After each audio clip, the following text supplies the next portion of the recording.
Jake still gets emotional about Bahamas. All right, we are about to further expound on the Gilded Age, learning about those robber barons, or great industrialists. Good or bad? What did we learn about so far? Cornelius Vanderbilt. What was his nickname? Commodore. Why was his nickname Commodore? Because he built ships. Okay, so his steamship use, production and use that led to him controlling the trade east and west, right? Yep. And then what his biggest contribution was the railroad, right? But he still held that name Commodores, which is why Vanderbilt is the Commodores. And it's a nickname of their college. So we continue today with our next tycoon, which was Carnegie. Carnegie, gentlemen. I wonder Julia can't hear when the video's going. Carnegie, his big industry was what, Verity?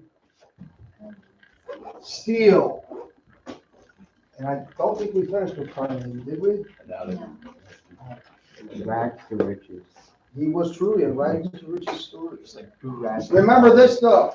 See, when you see lists like this, probably test stuff like, what was the cause of the rise of industrialism in America? Well, we had a smallish post-war baby boom. I say small because it didn't compare to the post-World War II baby boom. But that contributed to the population in America increasing almost threefold in those 40 years. We had migration to the West. What did that mean? That meant increased farming, increased access to natural resources, raw materials.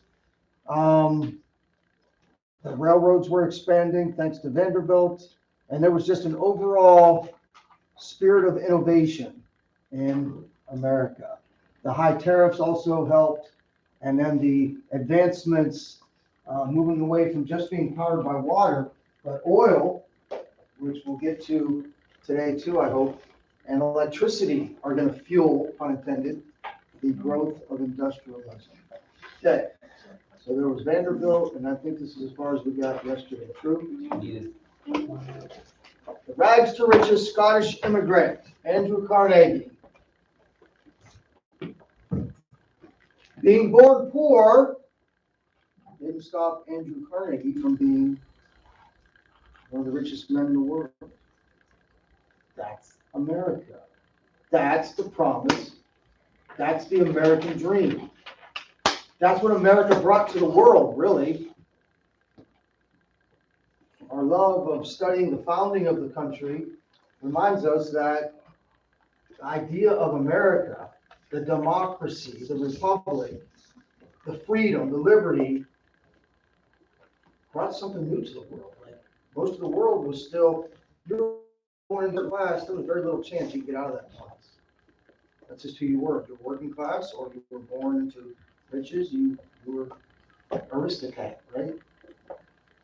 Not in America.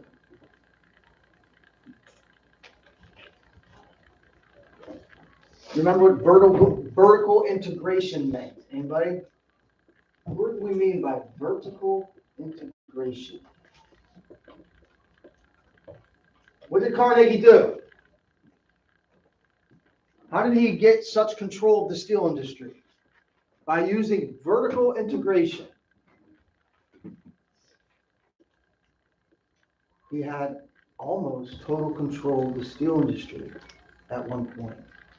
Why are we including in your notes this idea of vertical? We didn't get this far yesterday? Maybe it was the second period. Vertical integration. First of all, what's vertical? Is this way vertical? No. Or this way vertical? Right? Okay. So what it means is from the ground up, kind of both literally and figuratively. Have you ever heard someone use the phrase, we're going to do this, we're going to from the ground up, It doesn't necessarily mean literally they're building something on the ground, but they're starting from the foundation of it, right? So Carnegie got control of from the ground up, from every aspect of steel, from the getting it out of the ground, literally as a raw material, the iron ore, to the building of structures. He wanted to control all of that. So in his business, he was literally doing things from the ground up, which we'll see later someone else uses horizontal integration. So soon he has, and you know this phrase now, de facto monopoly. So maybe it wasn't technically a monopoly, but it was basically a monopoly. And the big news was when a man that we'll talk about today also, I hope, J.P. Morgan, bought Carnegie Steel from him. The deal was for almost $500 million, so almost 200 million more than that. But Carnegie himself, his personal take, $3 million. Guess how much that is in today's dollar? In one transaction, $9 billion. For instance, if you made that deal today, Carnegie would have got $9 billion. That's pretty good deal. That's more than LeBron James. Isn't it crazy that someone that contributed that much to society, developing steel and all, that we compare him to someone that dribbles basketball?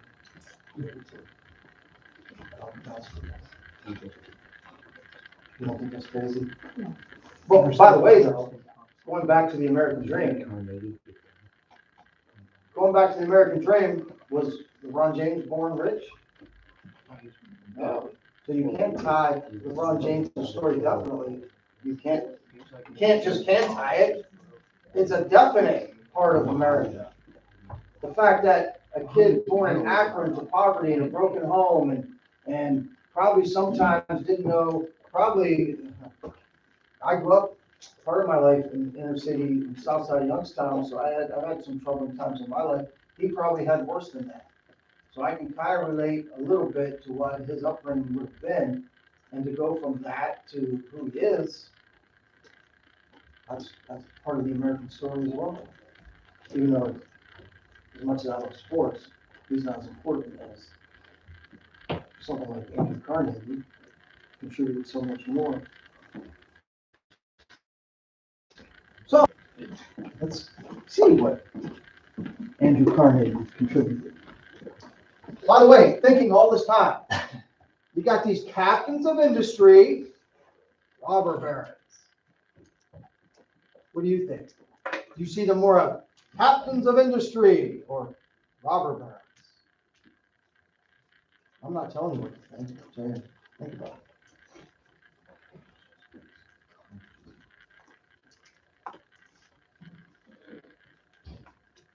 You hit that last. Thanks, Sid. You read my mind.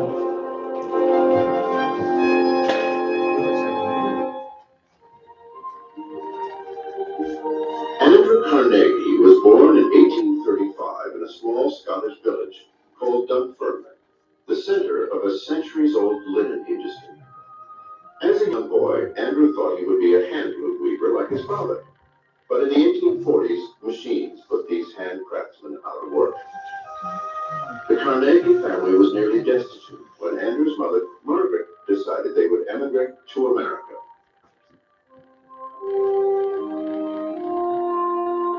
Margaret had relatives living in Pittsburgh, where they settled in 1848. Andrew was 12 when he got his first job at a textile factory, working 12-hour days for $1.20 a week. But his mother let him know she expected more from him. Carnegie's mother goaded him by telling him repeatedly that his father had failed, and that she herself felt the humiliation of that failure, and that she wanted redemption simply through his success. Spurred on by his mother, Andrew spent his free time educating himself at a local library. And within a year, he managed to land a better job at a telegraph company. It was was there that the ambitious young man amazed everyone by teaching himself to decipher Morse code by ear. My boy. As far as I know, there are only two people in the whole world who can take a message straight from the key. Thank you, Mr. Scott. Young Carnegie soon caught the attention of Tom Scott, a top executive at the Pennsylvania Railroad, one of the largest railroads in the country. In 1852, Scott hired Carnegie to be his clerk and personal telegrapher, a job that gave this 17-year-old a bird's eye view of business. He was able to watch the mighty of the land as they ran one of the largest businesses in the country. And that taught him a lot, especially because it was a very well-run business. One morning in 1855, Carnegie was alone at the telegraph desk when news came over the wire that one of the Pennsylvania trains had crashed. To keep trains from backing up, Carnegie knew someone needed to give immediate orders to clear the wreckage, but Scott was out of the office. Customarily, then, one waited for the superintendent to reappear and give the necessary orders.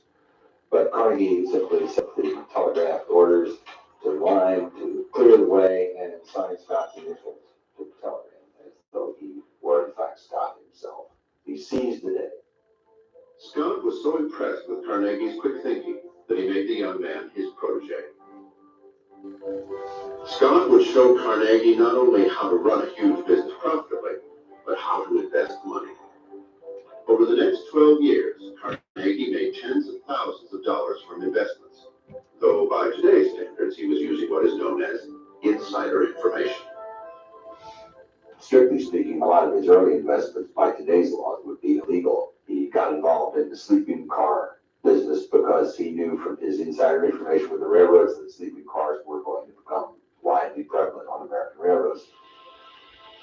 As a railroad insider, Carnegie also had advanced knowledge that the industry was about to in 1875 and immediately began maneuvering to take control of the industry. He wanted to drive the other people out of business. Simple as that. And the way to do that was to be so efficient that you could cut your prices so low and still make money that no one could compete with you. By 1890, Carnegie was making more than $2 million a year. And at the time, there was no income tax.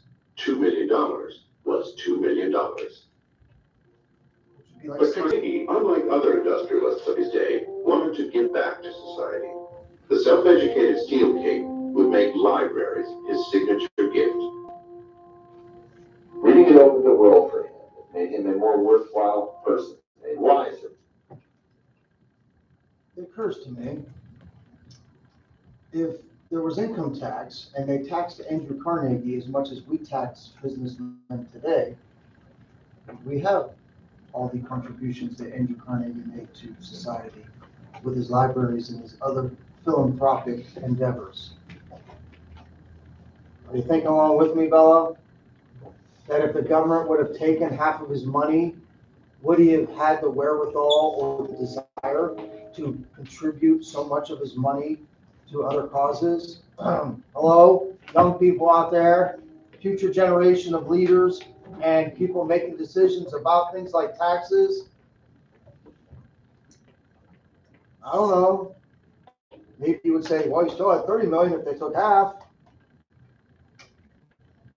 You get what I'm saying though, right? Who benefits society more? The person, the rich person that invests their money in society or some government program? The person, if you will, a person who could see beyond his own immediate concerns. And he wanted to make that possible for other people to do that. Carnegie also began publishing articles and books extolling American democracy and advocating the rights of the working man. He came to be known as a millionaire just conditions at Carnegie's factories were no better than anywhere else in the industry. His employees worked 12-hour shifts, 7 days a week, with just 1 day off a year. The average annual salary was $520, barely enough for a worker to live on. In 1892, workers at Carnegie's Homestead Mill in Pennsylvania organized a strike. Started as a peaceful protest, but soon exploded into armed confrontation between thugs hired by management and the workers. 4 people died and hundreds were wounded, shattering Carnegie's image as a friend of the worker. His beliefs came into conflict at this moment, and he chose power, market power, money, over his previously stated beliefs in the importance of the rights of the laboring people in those plants. Carnegie's reputation never fully recovered from Homestead, but his business kept growing.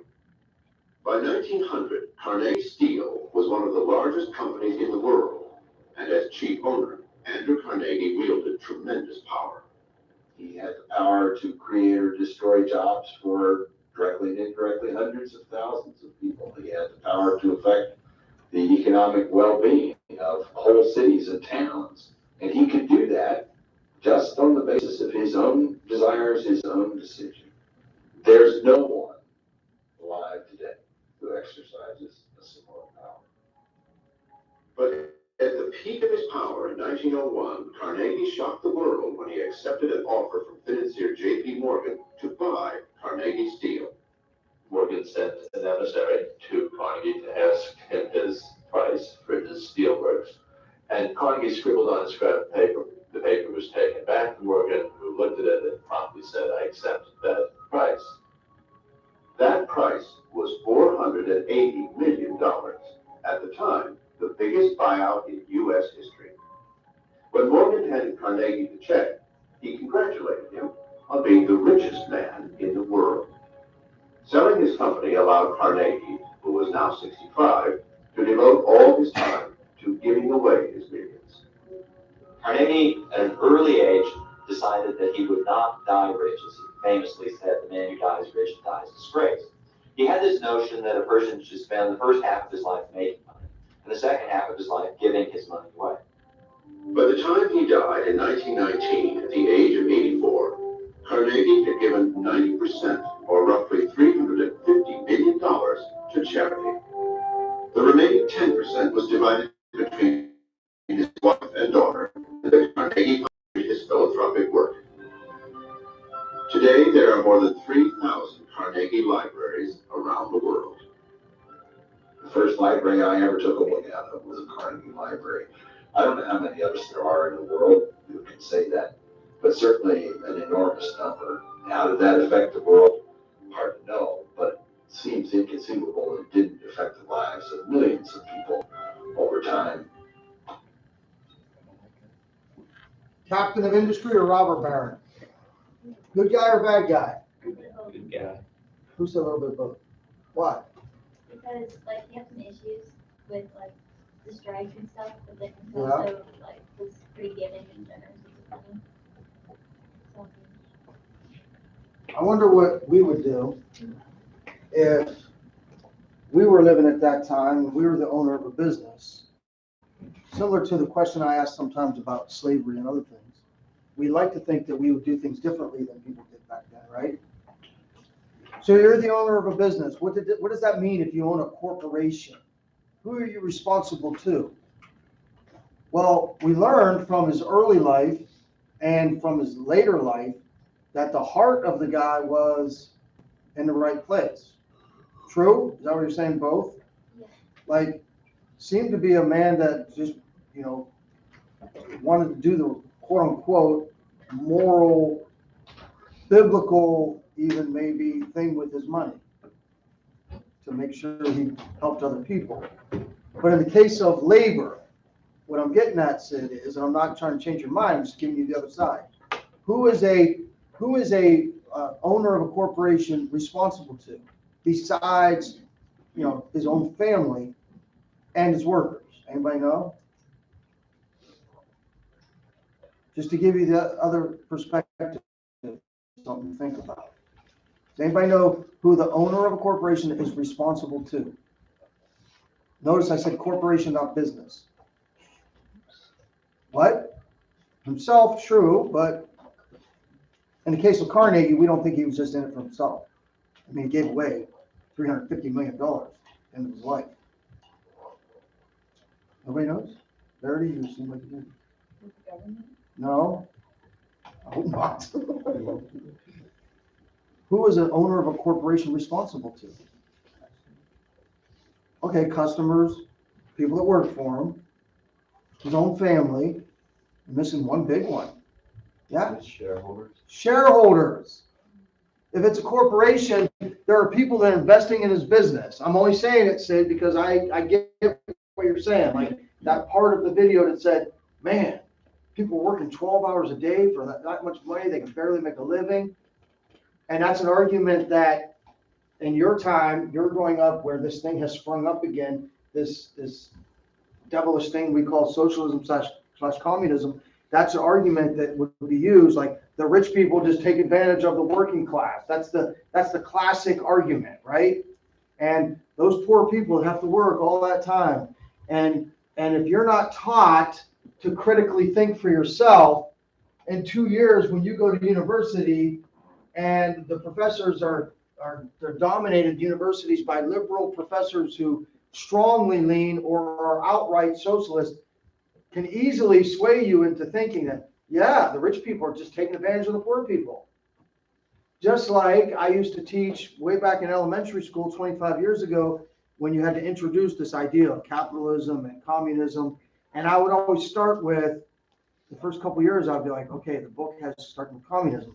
And I got afraid because once I started teaching the kids about communism and what communism promises, some of them was hard to draw them back because they were all like, and I was being devil's advocate on purpose, but I guess they were too young. I was like, wouldn't it be nice if everybody had a place to live and everybody had enough to eat and everybody had transportation? Wouldn't that be great? And of course, everybody, I think in their heart thinks that's true. And if you're a kid, you're like, definitely that's great. If you don't think things through. So you're responsible to your shareholders, stockholders, right? They've got families too. And if your stock goes down, that affects a lot of people. Well, how's your stock going to go down? If all of a sudden your company's not doing as well, you were expecting this much profit this year. This is a fact of life. You're expecting this much profit this year. And at the end of the year, it comes in that your profit's down here. How many people, new people, are going to invest in your business? And if the normal pay, I don't like it, but for the common steel worker in 1897 was $500 some a year, which seems crazy to us now, right? And that only equates to about $15,000, $20,000 a year today. But if that was the normal pay, then why are we singling him out? Does that make sense? Because who's the easy target? The ultra rich. Just something to think about. Make sense? All right, moving on. By the way, he's already got one strike against him in my book, because where's he from? Right side. Man, what good comes out of that city?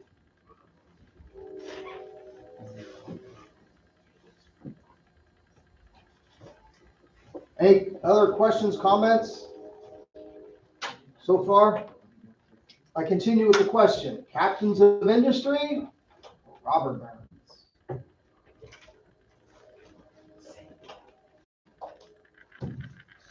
Continue. John D. Rockefeller. This is literally what would happen when I was a kid growing up. I heard this phrase, I don't know how many times. You know how sometimes you ask your parents for things and it's like, your parents are pretty good to you. But sometimes you want something and they finally have to say no. And you're like, oh, because it costs a lot, right? So whenever something like that would happen at my house when I was young, this phrase would be said. Who do you think we are? The Rockefeller. That's how Mrs. Thompson back there nodding her head. That was like a common thing. And the Rockefeller legacy goes on even today. John D. Rockefeller, America's first billionaire. Now, we're talking billionaire back then.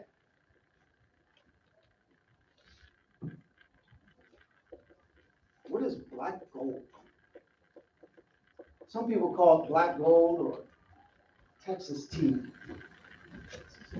Have you ever seen the Beverly Hillbillies? Oh, yeah. If I say Beverly Hillbillies, raise your hand if you have any idea what I'm talking about. Okay. So we had Vanderbilt, the railroads, Carnegie with steel, Rockefeller, what's the product? Yeah. Oils, black gold, Texas tea. And here we are back in Western PA, which then spills over into Ohio, unintended, the oil spills. Ah!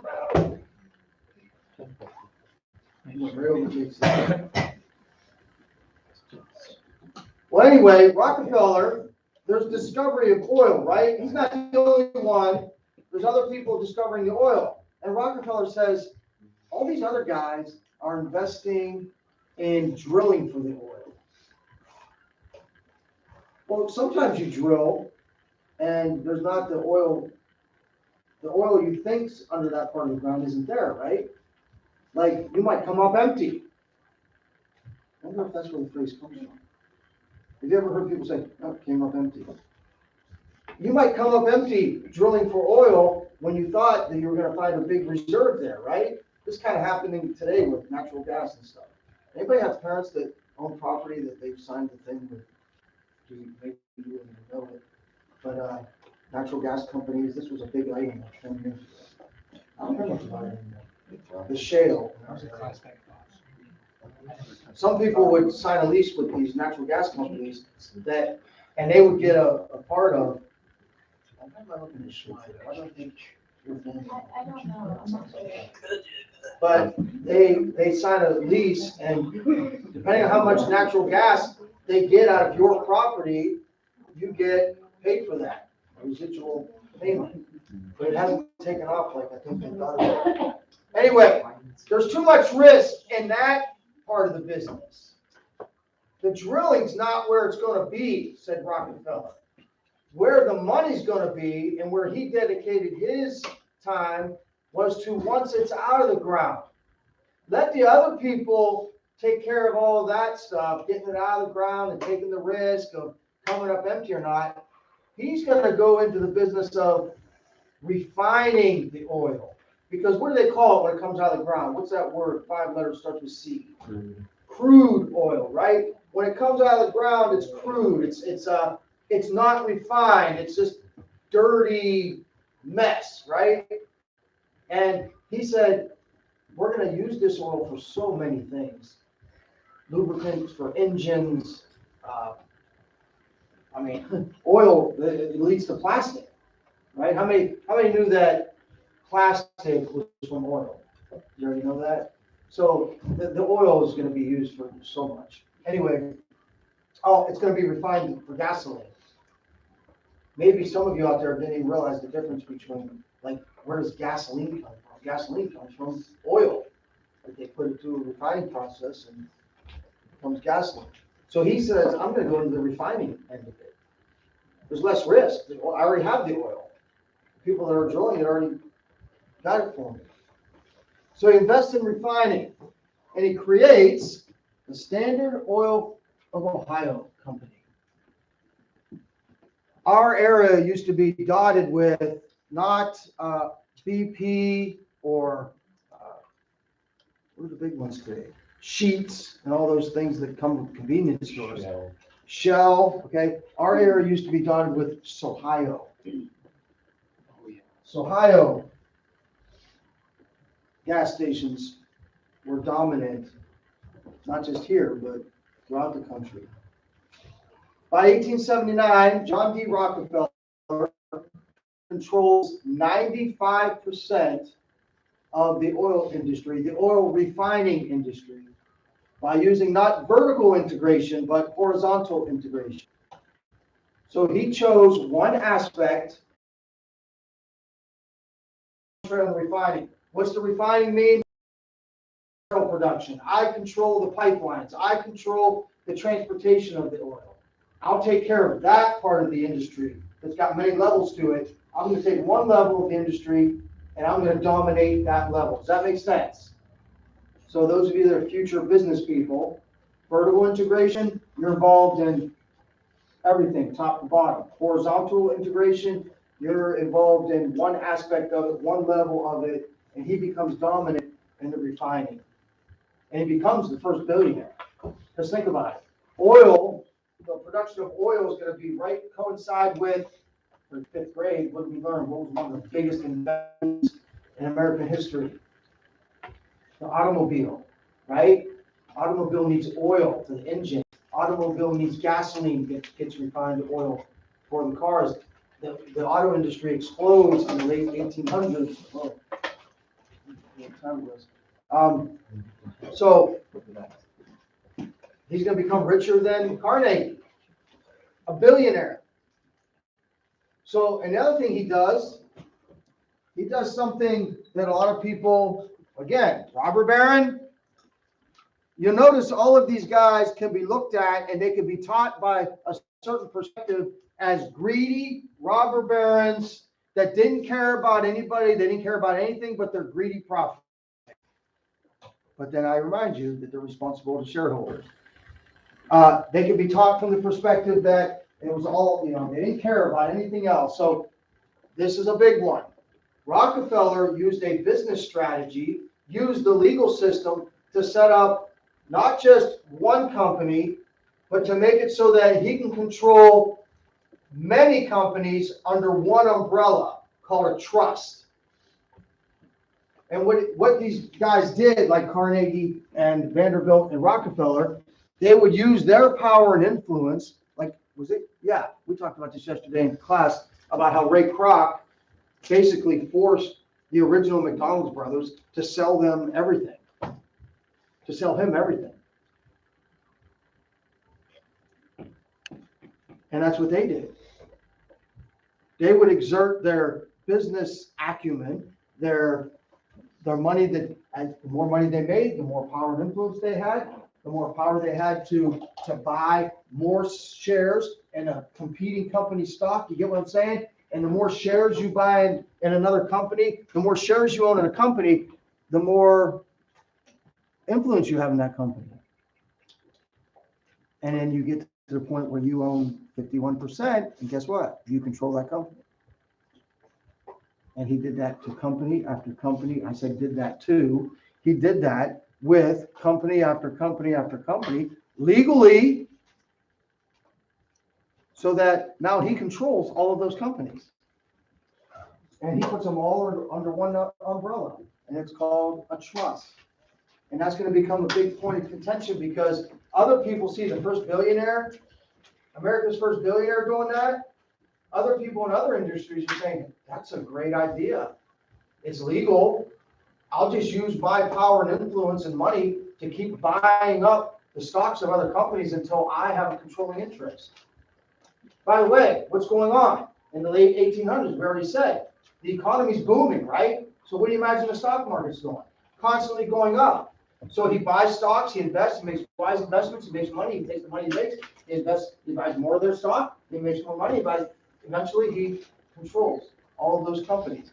He has not just his Standard Oil companies, but along with that, 27 other companies that he is the quote controller of, owner of. By 1879, he moved pretty quick. John D. Rockefeller. Well, this leads to many people being very upset. Again, the people that weren't the billionaire and the people that were thinking that they were losing out, not that he was doing anything illegal, but they wanted to change the law so he couldn't do it anymore. So in 1890, they came up with this Antitrust Act, or becomes the antitrust law. Sherman, because he's the congressman that sponsored it, right? The Sherman Antitrust Act, trying to bust up this idea that one man or one company can just use his dominance and buy up all the other companies. Was it legal? Yes. Is it moral? Is it right? Again, captain of industry or robber baron? Was he using his power and influence in the law to basically become this incredible tycoon by taking advantage of all the other smaller companies? What could they do about it? You might think, well, they just have to sell it. Yeah, they do. He's just buying up all the stock. What are you gonna do? Say, no, we don't want your investment in our company. Of course, they want more investors in their company, more money invested in their company. But once you get a controlling interest, now they're out. Yeah, Whenever the people started their companies, they kind of had to have known that there was a slight risk that they were going to get bought out at some point. True. So it's not really like his wrong or his fault if he bought them out, because that's a calculated risk on their part. Like, it's like saying, you know, like a boxer is bad because he beat up the other dude and made more money than him, but the other dude signed up for it. good analogy. The Ray Kroc story, the McDonald brothers weren't poor. He bought them out and they got compensated. But look what happened to McDonald's. And then there they were. They weren't getting any of the residuals from it. They got paid, but they didn't become Ray Kroc.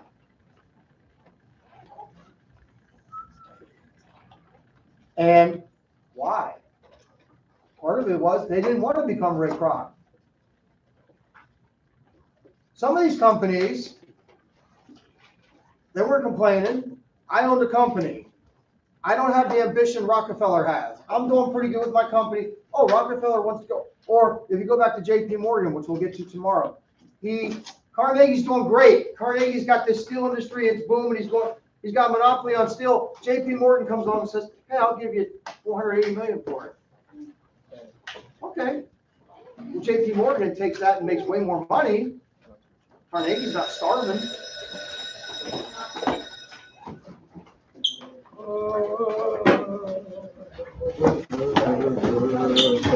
Yeah, you know, Tyson Fury, he should have let up a little bit. I mean, give the guy a chance. Anybody watch it? Huh? Anybody watch Fury Wilder 3? I saw the highlights. Yeah, I saw that. I watched the highlights and went through the 3 fights. Yeah, I'm boxing. Yeah. Right, John. Let's see, what do we got? We're just gonna stay for our, bring your